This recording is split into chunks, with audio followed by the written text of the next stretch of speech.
Hello everybody, welcome back to my YouTube channel. I am a Professor Nilesh Anandwani, MSc PhD in Biology. So today I have bring a new test, and the test is from the unit Diversity of Living Organism, Unit 1 from 11th standard CBSE, and the chapter is second, Biological Classification. जैसे आपको पता है कि मैंने already 3 test हम cover कर चुके हैं. अब हम सेट 4 मतलब टेस्ट 4 की तरफ बढ़ते हैं. So now in this test there are 20 MCQ. So I will explain to you all questions in detail. So let's begin with one. Protistan genomes has. तो मतलब पूछा गया कि प्रोटिस्टा के अंदर जीनोम कैसा होता है. Membrane bound nucleoprotein embedded in cytoplasm, free nucleic acid aggregates, gene containing nucleoprotein condensed together in loose mass, nucleoprotein in direct contact with a cell substance. So I think so प्रोटिस्टन जो protista होते हैं उनके अंदर membrane bound nucleoprotein होते हैं embedded in cytoplasm, जिसके अंदर cytoplasm के अंदर न्यूक्लियस, फिर वो मेम्ब्रेन बाउंडेड होते हैं. So I think so A will be the correct answer. Yes. Second question, extra nuclear inheritance occurs in. So generally extra nuclear inheritance, it occurs in killer strains of a paramecium. There are certain strains of paramecium which are causing some dangerous infection and they are killing also. So killer strain in paramecium will be the answer for extra nuclear inheritance in. Yes. Question number third, excretion in amoeba occurs through. So amoeba एक ऐसे organism है जिनके अंदर contractile vacuole के through waste material बाहर निकलता है. So leucopodia, uroid portion, plasma membrane are not answer. Answer is contractile vacuole. Next, African sleeping sickness is due to. So actually sleeping sickness is due to the trypanosoma. Yes. So answer मतलब option A और D तो चला जाएगा, Plasmodium और Entamoeba. But अब यहाँ पे B और सी दोनों में ट्रिपोसोनेमा है. So trypanosoma lewisi transmitted by bed bugs, trypanosoma gambiense transmitted through glossina palpalis. So I think so मुझे इतना याद नहीं आ रहा, लेकिन मैंने कहीं पे पढ़ा है कि palpalis will be the correct. Let's see. Yes, palpalis is correct. Trypanosoma gambiense transmitted by glossina palpalis. अब आपको ये समझ रहा होगा, जैसे मलेरिया में मलेरिया कोज होता है प्लाज्मोडियम से, लेकिन उसको ट्रांसमिट करने वाले जो होते हैं वो होते हैं मॉस्किटो, फीमेल एनोफिल्स मॉस्किटो. तो यहाँ पे जो मॉस्किटो जैसे ऑर्गेनिज्म वो है ग्लोसिना और ऑर्गेनिज्म है trypanosoma. Next question 5 number, which of the following organism possess characteristics of both plant and animal. So plant and animal दोनों के कैरेक्टरिस्टिक्स पजेस बैक्टीरिया में तो नहीं होते, ना ही mycoplasma. Mycoplasma are the smallest organism on the earth. They are cell wall lacking bacteria. Euglena and paramecium. Paramecium is also protista.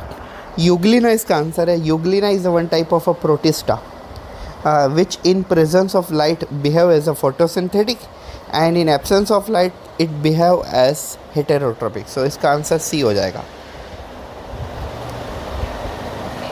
Next, genetic information in paramecium is contain in. तो paramecium की जो genetic information होती है वो उनकी micro nucleus के अंदर छुपी हुई होती है. Question number 7, plasmodium the malarial parasite belongs to class. So ये तो आपने सुना ही होगा, काफ़ी जी के जनरल नॉलेज के क्वेश्चन में भी आता है. Plasmodium parasite is generally one type of a sporozoa. Question number 8, protista obtain food as. So protista obtain food as photosynthesizer, symbiote and heterotrophs, photosynthesizer, chemosynthesizer and heterotrophs. So they are generally obtaining their food as photosynthesizer, symbiote and heterotrophs. Correct. Question number 9, when a fresh water protozoan possessing a contractile vacuole is placed in a glass containing marine water, the vacuole will. अगर आप fresh water protozoan को, contractile vacuole को अगर marine water में रख देते हो तो क्या हो जाएगा, थोड़ी देर के बाद वो डायरेक्टली डिसपियर हो जाएगा। क्यों डिसपियर हो जाएगा? क्योंकि मराइन वाटर में सॉल्ट की कॉन्सेंट्रेशन काफ़ी ज़्यादा होती है, so that's why it will disappear. Question number 10, what is common about trypanosoma, noctiluca, monocystis and giardia? Actually ये सभी के सभी ये पैरासाइट नहीं। They have a flagella, they produce spore, they all are parasite, they all are unicellular protist. Giardia trypanosoma तो ये parasitic है, लेकिन बाकी का मोनोसिस्टिस का नहीं पता। तो आई थिंक सो दे ये यूनिसेल्युलर तो हैं, they are all unicellular protist. Yes, A is correct answer. Question number 11, who discovered plasmodium in RBC of human being? So ये तो काफ़ी फेमस साइंटिस्ट है, इन्होंने आरबीसी के अंदर बेसिकली मलेरियल पैरासाइट सर्च किया हुआ था, वो था Laveran C. Amoebiasis is prevented by, now amoebiasis is generally the water borne disease. अगर कोई इंसान ओपन प्लेस में एक्सक्रिएशन करता है तो उसका वेस्ट मटेरियल अगर पानी में चला जाता है तो उसके थ्रू ये हो सकता है। So eating balance food, no. Eating plenty of fruit, no. Drinking boiled water, yes it will be correct answer. Using mosquito nets, नहीं, मॉस्किटो नेट्स का कुछ संबंध नहीं आता है अमीबियोसिस में, so drinking boiled water will be correct answer. Question number 13, macro and micro nucleus are characteristic feature of, तो मैंने अभी थोड़ी देर पहले आपको माइक्रो न्यूक्लियस के बारे में बताया था। Micro nucleus are characteristic features of paramecium, ठीक है। तो अब यहाँ पे पैरामेशियम से रिलेटेड आपको आंसर सिलेक्ट करना है। सी फर्स्ट में paramecium vorticella, second opalina nyctotherus, hydra and balantidium, vorticella nyctotherus. So paramecium वाला एक ही आंसर है, so we will select this. Yes, so paramecium will have a micronucleus and verticilla will have a macronucleus. Question number 14, Entamoeba coli causes pyorrhea, diarrhea, dysentery. pyorrhea mouth के muscles में होता है generally. Diarrhoea, dysentery तो loose motion के category में आते हैं। None of about, क्या आंसर होगा आप लोगों का? कमेंट करके मुझे ज़रूर बताइएगा। तो एंटामीबा कोलाई से कोई भी डिसीज नहीं होता, क्योंकि एंटामीबा कोलाई नाम का कोई ऑर्गेनिज्म ही नहीं है। क्यों, मैं आपको बताता हूँ। ये देखिए, Entamoeba is a amoeba whose complete name is Entamoeba histolytica, yes, which causes diarrhea, dysentery. And coli is a species whose complete name is Escherichia coli. Genus is Escherichia, species is coli. So ये इन्होंने ये नया बनाया हुआ है entamoeba coli. So entamoeba coli नाम का कोई ऑर्गेनिज्म है ही नहीं। Entamoeba is entamoeba histolytica, coli is escherichia coli. So इन दोनों का इन्होंने नया बनाया हुआ है आधा आधा, तो ऐसा कोई ऑर्गेनिज्म है नहीं entamoeba coli. So it causes none of this disease, none of above. Question 15, the part of a life cycle of malarial parasite plasmodium vivax that is pass in female anopheles mosquito. तो अगर आप malaria life cycle अगर पूरी देखो तो उसमें जो pre erythrocytic, post erythrocytic और एक्सो इरिथ्रोसाइटिक होते हैं वो ह्यूमन में होते हैं, लेकिन सेक्सुअल रिप्रोडक्शन इंसेक्ट में होते हैं। तो sexual cycle takes place in insect.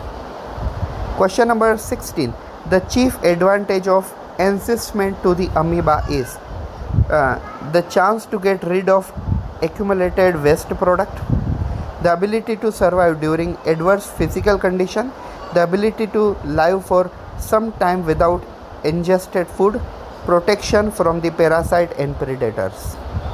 Question ऐसा है कि अमीबा को इंसेस्टमेंट करने के लिए मतलब इंसेस्टमेंट के बाद क्या फ़ायदा होता है? तो एक्चुअली इंसेस्टमेंट के बाद उनको फ़ायदा होता है कि उनको एबिलिटी मिल जाती है एडवर्स कंडीशन में अपने आप को सर्वाइव करने की। So the ability to survive during adverse physical condition will be the correct answer. Question number 17, in amoeba and paramecium osmoregulation occurs through, osmoregulation means balance of a water and salt is called osmoregulation।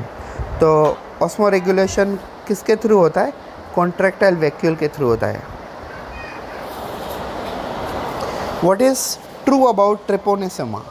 मैंने आपको अभी थोड़ी देर पहले कहा था trypanosoma.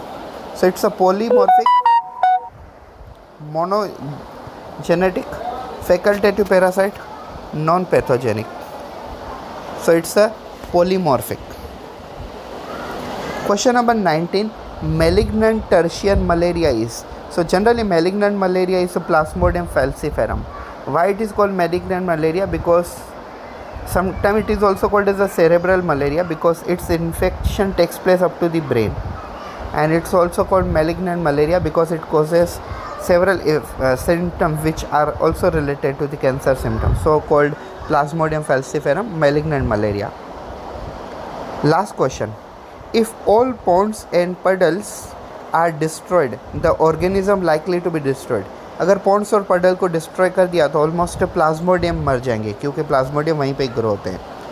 So guys, this is our score card. हमने 20 में से 20 क्वेश्चन अटेम्प्ट किए हैं. 20 में से 20 हमने आंसर करेक्ट दिए हैं, एक भी आंसर हमने रॉन्ग नहीं दिया हुआ है और टोटल टाइम लगा है 10 मिनट 32 सेकंड.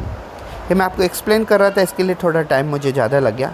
अगर मैं एक्सप्लेन नहीं करता और ख़ुद में अपने आप ही सॉल्व करता तो शायद 5 मिनट में भी हो जाती है quiz. So thank you so much for watching this video.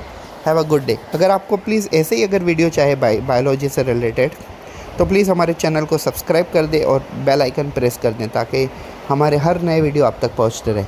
और अपने सभी बायोलॉजी के फ्रेंड्स के साथ ये शेयर करें. ये video UGC, CSR, NET, GATE, PET, IIT, JEM, MSCET और स्पेशली नीट के लिए काफ़ी इंपॉर्टेंट है. Have a good day.